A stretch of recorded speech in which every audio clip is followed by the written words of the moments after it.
Heyo. I was at the wedding. I'm still alive. Okay, so it was good. All right, Shiva, thank you for confirming. You know, I was getting nervous, but we're It's all good. good. It's all good. No, I think that this is some drama that, yeah, I call it drama. Some Beef. friction Yeah. that is definitely real. Things need resolution, Yeah, not the player. this is true. You know what we also Sorry. we need some Dota 2 to be played. We need a game 3. But for that, we need a draft. We need some heroes chosen. So let's go to that draft. The next label play. The next label play. The next label play. The next label play.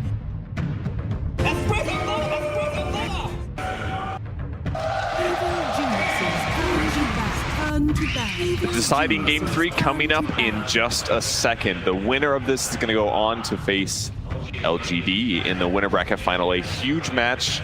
There is some crazy repeat storylines that could happen here. I don't know which way it's going to go, though. What do you guys think? Not too sure, but it's looking like Enchantress is a pretty hot one that's going to be contested and might be deciding quite a bit here in this matchup. As we saw, lanes were really important in that last game. Of course, also the big team fights, but it does feel like Enchantress seems to just like set you up to have that like great advantage coming out of the laning phase. Enchantress is Enchantress, but I just realized like the mid lane is so important. I think both games, whoever won mid, just had the game on their backs. Like Thompson, a super hyper aggressive mid player who, you know, if the advantage is given, as I say that, they pick Enchantress again. So almost exactly the same bans. The only difference is Elder Titan was in the first phase instead of Ancient Apparition, similar to the first game draft, except pick order is flipped as well. So as I was saying, I think like this Thompson, this Sumer, these two players just love to kill heroes, and if they're given the advantage, they're just gonna go for blood. 10 seconds. So I think the mid matchup is really important between these two teams. Yeah, I want to see, in particular, at least for OG, I want to see them playing something that just run around and make kills happen with like the Monkey King or the Tiny. EG, they're going to deny that. They're actually going to take the Tiny away this time around. I feel like one of the strengths that Thompson has as a player is his ability to just like go insane. He makes your opponents look like pub opponents, is what it seems like. And he was able to do that last game. He got 3 kills like Tsunami showed within a matter of 1 minute. It was insane to watch. Can he do that again without Tiny? Like, what's the hero substitute that would solve that? That's why I said Does Monkey he need King. to do it? Monkey King is definitely one of those heroes that he does it with, but can you beat a Tiny in lane with Monkey King? I guess he has no armor at level 1. It could work. I used to see the matchup actually a lot last year, and it was like pretty back and forth. I think the Monkey King won most of those though. Okay. But it's also the mid game is like concerning too, because you can also just get burst down. And there's a roaming Mirana. And there's gonna be a roaming Mirana. Yeah, the Ava toss into an arrow, it can be very devastating. Yeah. Is this going to be Thompson Invoker again? This is probably flex pick, right? I think it can still be Jarax's hero for sure. I think you leave it open until you see what lane you're against for sure in the mid lane. And I think when you have the Enchantress, it allows you the luxury of actually being able to go for a little bit more of a greedy 4 position, because Enchantress has a pretty good lane. So you can put a weaker hero with her, and then it'll transition into late game well, and the laning stage won't be terrible, right? Yeah. And like Enchantress, like I talked about, game 2 needs some AoE teamfight control, and Invoker provides that on position 4, so it can be a position 4. They're actually going to ban the SD finally. Wasn't being banned out in the last 2 games, but this time I guess because they do have that Mirana and they're not maybe wanting to have a save this time around, because last time, right, they saved that Oracle for last pick to save versus the combo. Yeah, that's right. Basis Void was integral for OG in the late game. In the mid game, he ate a lot of arrows. Maybe a good thing, but yeah, not going to have that this game. So it's going to be a lot harder for OG to set up guaranteed teamfight wins later on. Yeah, Void and Invoker is such a devastating combo together. The Void Chrono into Cataclysm in the late game is pretty devastating, so I think they're just taking that out.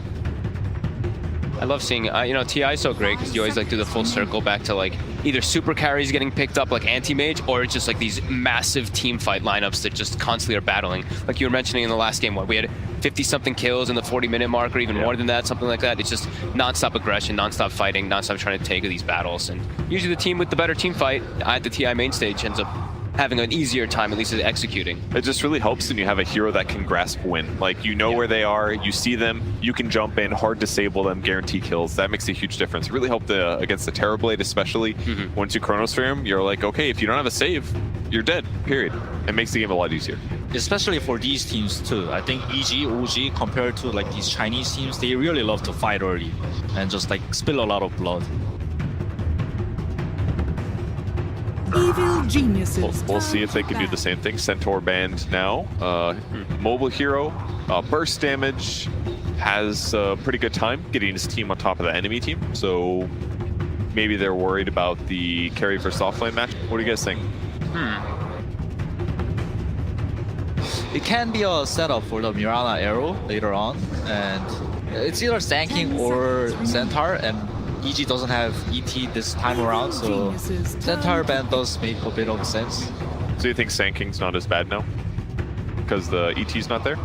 Yeah, it's definitely worse, because Sanking Mirana, the dual combo, yes, the damage is there, but it's too like one-dimensional, the damage. Like, it's bad against BKBs, it's gonna fall off eventually because the damage is linear. It doesn't scale well.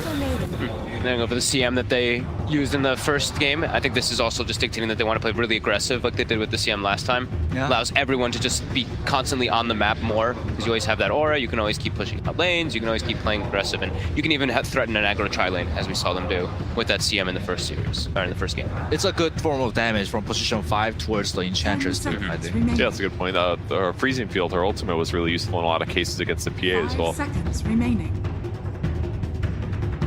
So Lifestealer looks like a pretty decent hero for OG here. yeah, I believe it got banned second phase in the first game in a similar situation. Feels good versus all these just like high magic damage. Tiny is, sure you have high armor, but very high HP hero that Lifestealer really enjoys playing versus.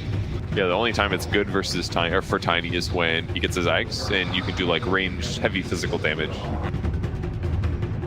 Could be a carry that OG could be looking at here, but I don't know if they'll pick it in the third. They might save it. I mean, technically, they could have 0 supports on the board right now, a little bit abnormal. That's true. Anything else really good? Ogre is still in the pool. Juggernaut looks okay for OG as well. Which hero? Juggernaut. Oh, okay. Yeah, similar as the Lifestealer. Wow. With this Rubik pick, it seems like it's an Invoker mid, right? Yeah, that's what you'd think. And this is actually cool. We saw now what? The LGD series, I've been seeing a lot of teams actually picking the Rubik versus the Mirana now, just because you're likely to get a pretty damn good steal. Like, everything is good. Leap is probably like your worst one, and it's a triple away to either get in or get out as a Rubik, which isn't bad to have. Arrow is a great spell because you're going to get the extra duration. Starstorm as well, you get the amplification. I've really actually been liking that Rubik pick a lot that I've been seeing from teams today, versus that Mirana in particular. Yeah, it's against CM too, which is another, like, it feels really great playing Rubik against CM. Order spurs are pretty nice. And you kind of can't ulti against Rubik because Rubik's CM ulti is so much stronger than your ulti. Yeah. And even if he stuns somebody else, he can still possibly throw them into her, interrupt her ultimate. Yeah. So I don't know. It was a really good Rubik pick, but I'm kind of afraid for this Invoker's game. Like we saw in the game 1, I feel like EG Mirana can roam to mid. Meanwhile, like Rubik cannot kind of roam to mid to kill the Tiny.